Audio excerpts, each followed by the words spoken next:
सगळ्याला कंटाळूनच तुम्ही पवार साहेबांचं म्हणजे एनसीपी हा सोडून तुम्ही भाजपमध्ये आलात. तर तेही आले तुमच्या सोबत ते मागोमाग.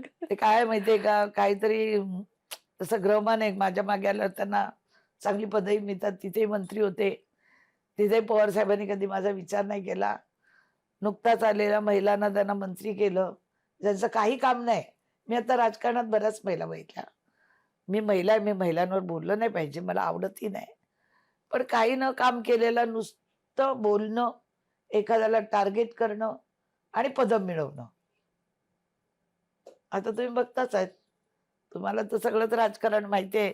सभागृहातल्या महिला, बाहेरच्या महिला, तुमच्या चॅनलला येणाऱ्या महिला. मी तर पूर्वी कधीच मीडिया, सोशल मीडिया मला सारखे आमचे बावनकुळे साहेब बोलायचे, हं. "सोशल मीडिया नाही तुम्ही." 2 वर्ष झाली मी वापरते. कारण इतके लोकं मला माझं कौतुक करतात. माझं कधी तुम्ही एखादं पिक्चर काढून बघा, ट्रोल मला कोणी कधीच केलं नाही. आणि मला ट्रोल केलं ना, तर मी ते बंदच करून टाकेन. काय बायकांना ट्रोल होते बघा, वाचा जरा आणि सुधरा, असं मला वाटतं कधी-कधी.